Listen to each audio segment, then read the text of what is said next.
Sometimes I get really close to the mirror to pluck a hair or squeeze out some imperfection, only to make it worse. But as I stay close, I notice even more imperfections, more hairs out of place, more things wrong that need correcting, and the hyperfixation sets in.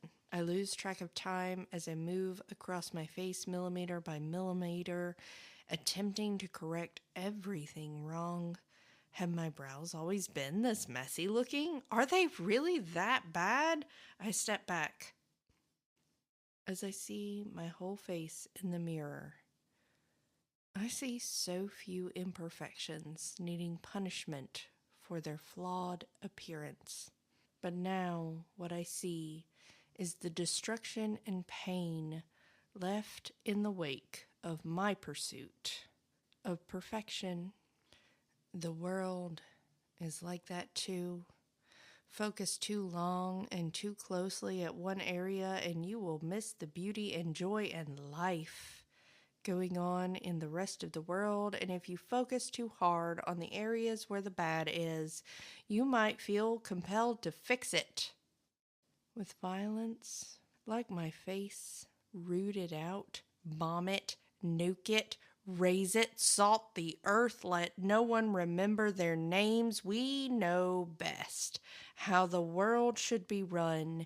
We see how bad things are over there, but don't worry, we'll fix it. We will bomb your schools and hospitals and children in the street, and then things will be much better. See? Take a step back and look now. You were flawed before. Now look at the beauty of the destruction. Hi, welcome back to the podcast. I'm your host, Naomi, and this is Mosaic in Progress.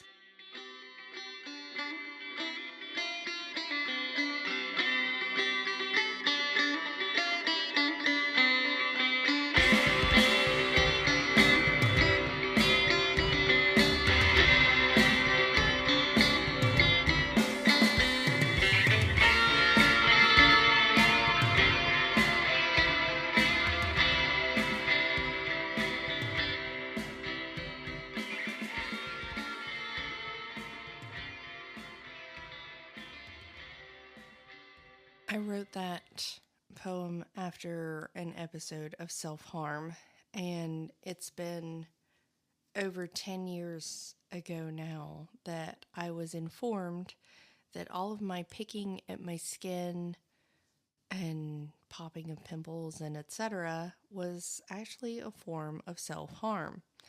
And I was like, "Ooh, I feel like that's not self-harm. I feel like that's just me like trying to deal with stuff." And they were like, "No, that's actually self-harm." It was a huge perspective shift for me because I was just trying to fix the things that were wrong. That's why I titled that poem Perspective. Because sometimes we think we're trying to fix things, we're trying to make things better. And we don't have any idea of where we're sitting in the realm of reality or other people's perspectives or anything else that's going on with the world. And as I pondered on that, I wrote that poem on a day that I was especially despondent and lacking in hope for my situation. As I was speaking to my husband about it, he's always hopeful. He's one of the most hopeful people I've ever met in my life. It doesn't matter how terrible things are. He's like, "Well, there's always hope." And I'm like, "Where? Where? Everything is shit right now. In the world, in our life. Like where are you seeing the hope?" And he is always of the perspective that there's always hope. You have to hold on to hope. And I have been a nihilist since I was 12 years old and didn't even know the term nihilist. I have always been the person who is more pessimistic and is like, everything is going to shit. Wake up. Get your bunker ready. It's all gonna be destroyed. That's been just my default. And I started to realize as I was having this conversation with my husband that nihilism versus hope is very much details versus big picture. Because you can hone in on anything, any life, any situation, any country, whatever, and find the horrific nature of reality. Oh no, I still don't have a job. I've been unemployed for 7 months now. How in the fuck are we going to afford anything? How are we going to stay in our home? We're going to end up homeless. Oh my God, it's horrible. Oh my God, look at America. It's fucking horrible. Look at everything that's happening with Donald Trump. Look at everything that's happening with ICE. Look at everything that's happening with Carolyn Levitt and Kristi Noem and it's horrible. It's awful. Zoom out and see a broader perspective of the world. There were astronauts sent into space for the first time in a long time, actually. And they found a bright spot on the dark side of the moon and named it after one of the astronauts' late wives.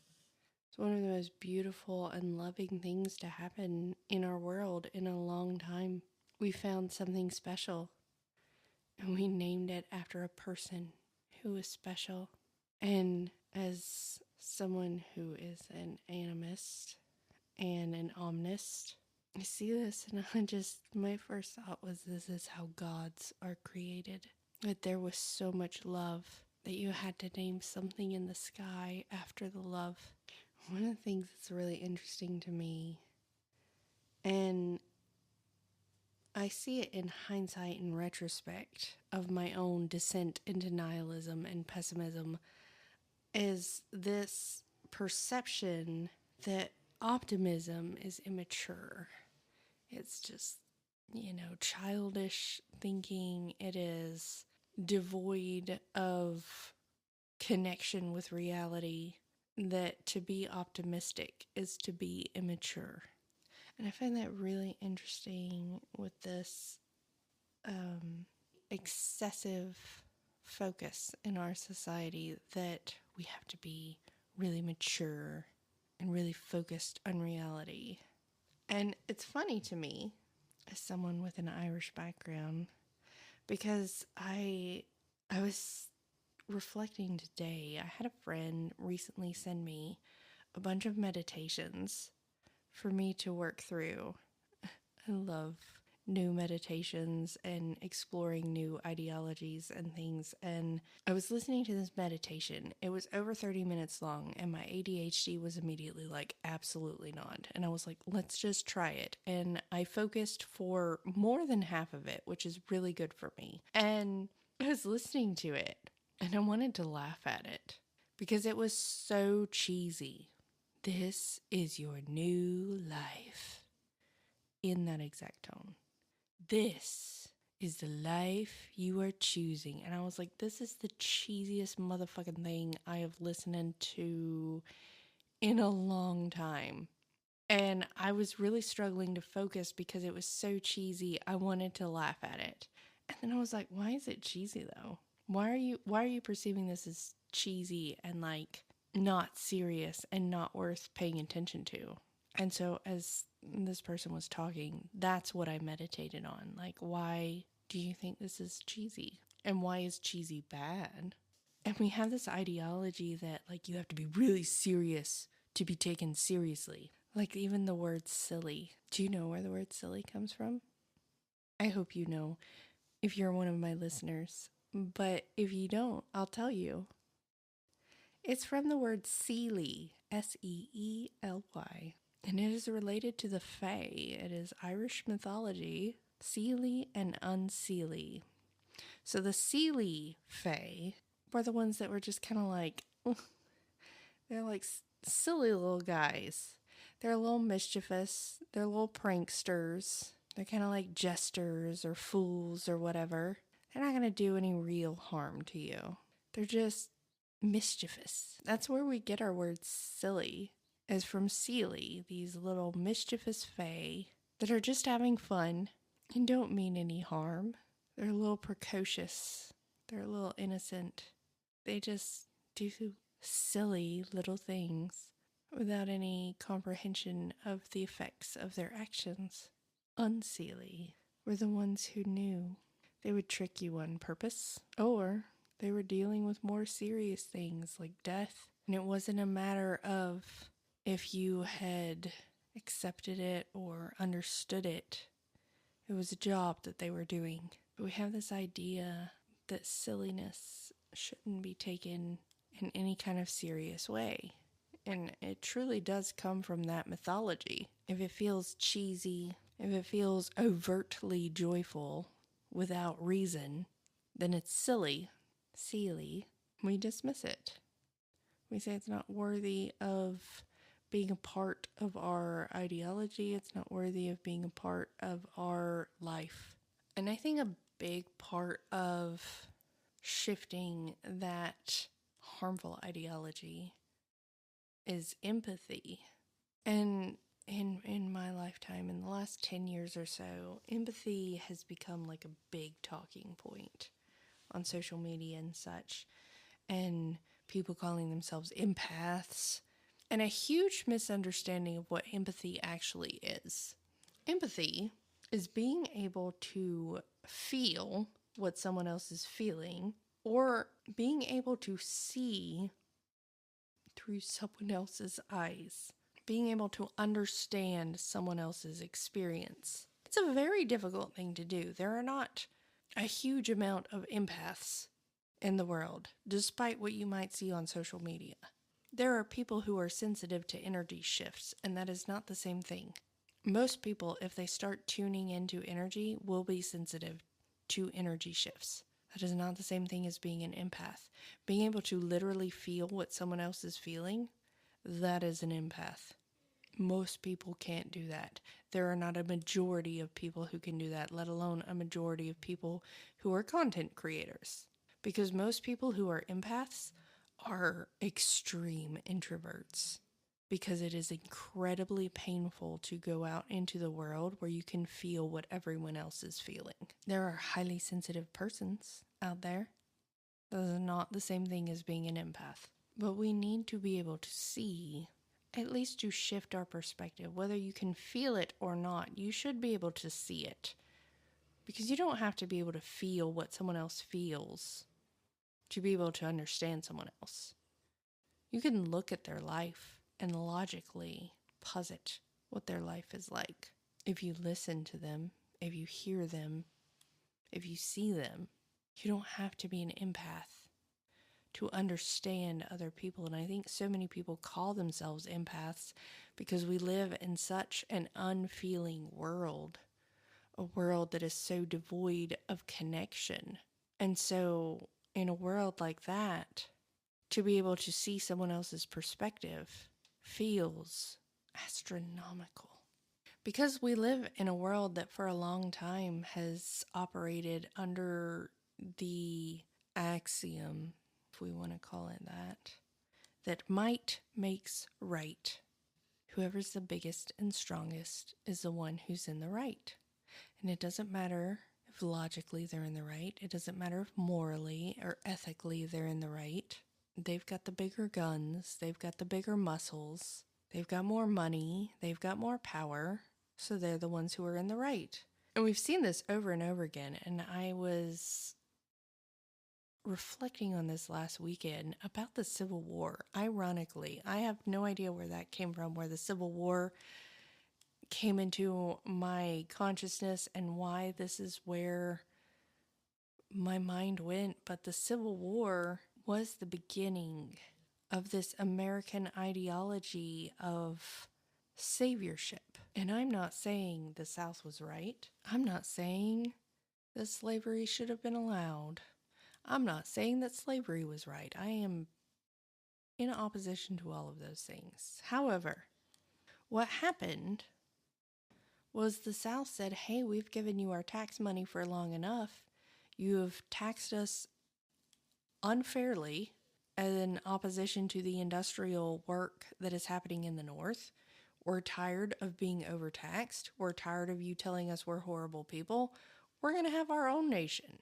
Yes, the war was about slavery, but the war was also about states' rights. It was states' rights in relation to slavery.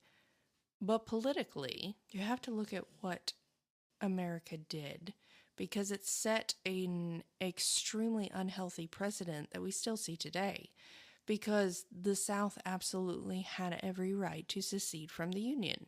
If they didn't, then America doesn't have a right to exist as a country, because that's exactly what the colonies did.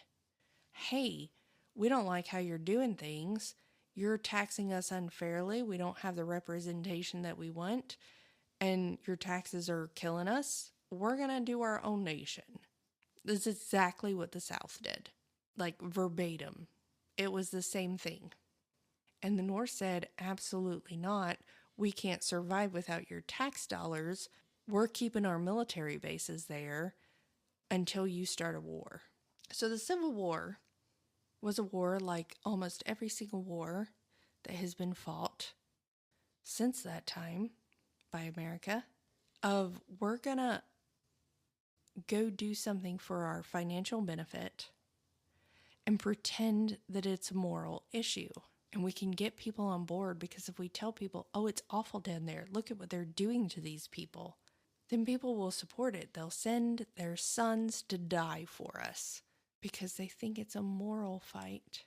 And it never was. It was always about money and power. But we spun it in such a good way that everybody believed it was a moral fight, because we actually really don't give a fuck about the morals. The Emancipation Proclamation was issued years into the Civil War. Years. And it did not, in fact, free all of the slaves. Only the ones in the South.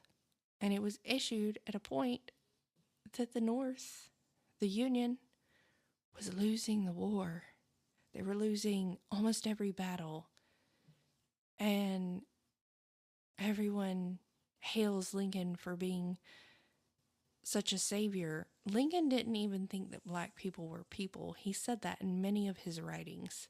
He issued the Emancipation Proclamation so that he would win the war, because there's nothing like doing something that's going to create chaos in a war-torn region to help you win a war.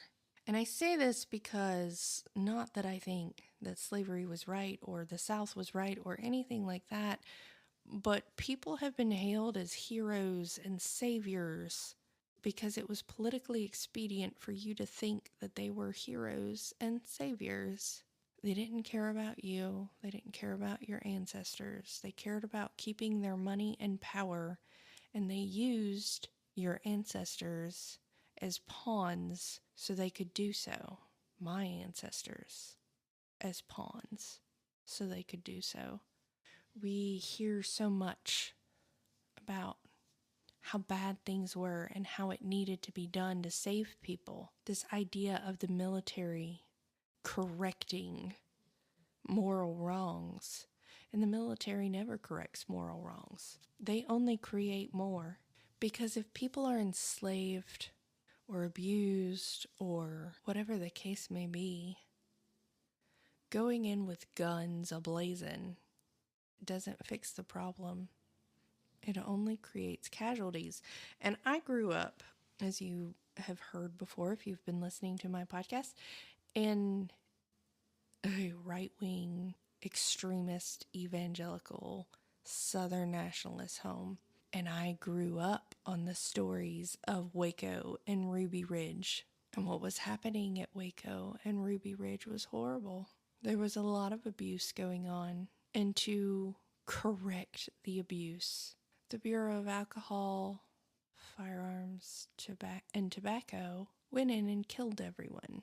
Mostly everyone. Oh boy, you fixed it. Nobody being abused there now. They're all dead. Thank God you came in to save them. We see this with World War II. We see this with Vietnam. We see this with all of the many Middle Eastern conflicts, including the current one. Oh, everything's terrible in Iran. They're doing horrible things over there. Well, thank God we bombed the schools then. Fixed it. This idea that the military can fix whatever's going wrong wherever is a colonizer mentality. It is so toxic. And it's rooted in the victim triangle mentality, this like savior mentality that you have to go fix something for somebody else. They're having a terrible time, they're being abused, whatever. Well, it's up to me to fix it for them. I have to go in guns a-blazing or yelling or whatever to fix whatever's going on. They're having a horrible time. It's up to me to fix it. They're a victim. I have to be their savior. And if you've studied the victim triangle at all, which I hope you have if you've been listening to my podcast. If you haven't, you should. The victim triangle is this taking on of roles. Either you're the victim, or you're the savior, or you're the oppressor. And you're somewhere in that triangle if you are in victim mentality. Either you're the person who is suffering, you are the person causing the suffering, or you're the person who thinks that you can save somebody from the suffering. And the thing about it all is you strip autonomy from it, especially in that savior mentality. Here's this person who is being abused, or this group of people being abused, oppressed, whatever. I'm going to go save them. Did they ask you to? Did they ask you to? Did they ask you to save them from their abuse? Maybe they did. Maybe they didn't. More often than not, they didn't. They weren't crying out for someone from the rest of the world to save them.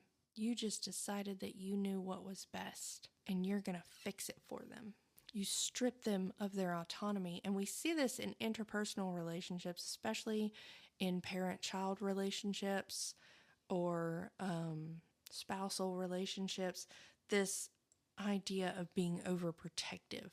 I hear it a lot, and I have people in my life personally who parrot this, I'm an overprotective mother or overprotective spouse or whatever. And overprotective just means controlling. They're not actually overprotective. They're just very controlling. They want to control everyone's access to this other person. They want to control everyone's actions around this other person, everyone's words around this other person.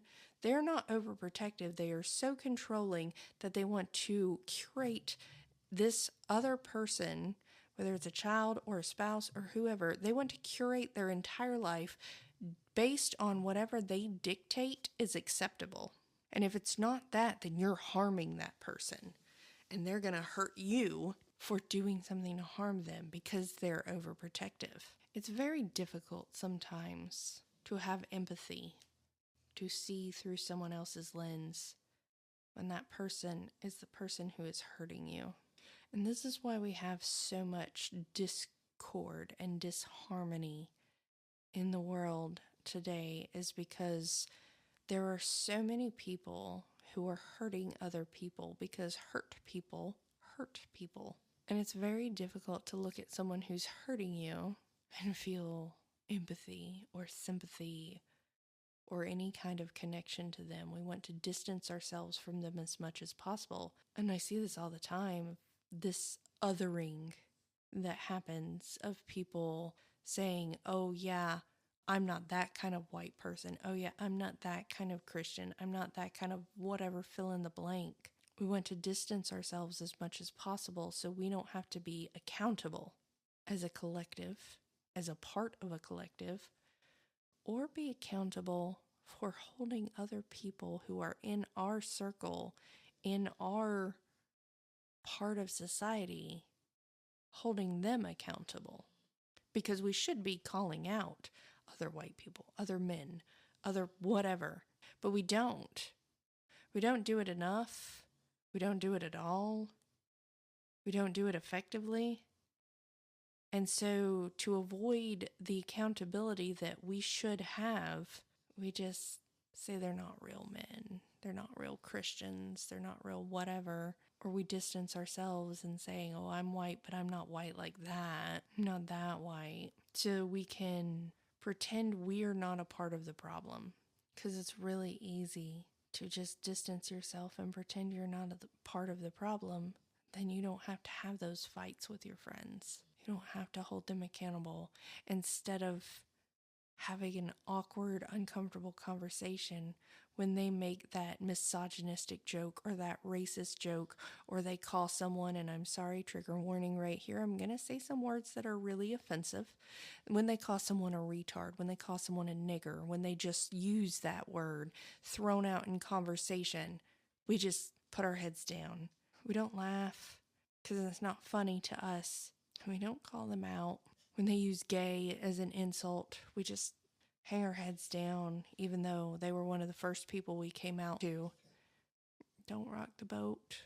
Don't make it uncomfortable. That's our friend, after all, right? They're a good person. That's why we chose them as a friend. So we just stay quiet and we think we're good people. Because we don't say those words. We would never. And they probably didn't really mean anything by it, right? Probably really didn't mean anything by it. So we'll just be quiet and keep paying our taxes. And watching those tax dollars be used to kill people in countries we've never been to for causes we know don't make sense. And we focus on things like not being perceived as too silly, like whether or not that overprotective mom will actually let me have a relationship with her kids because she's too insecure about other women being involved in their lives. And we stay quiet, we stay in our lane, and we look in the mirror and we pick at our faces. Because we can't control the world around us and we can't control ourselves. Maybe there's some little bit of something we can control, or we find ourselves hidden away in our phones, lost in the internet, dissociating from reality. There is a zoomed in perspective and there is a zoomed out perspective.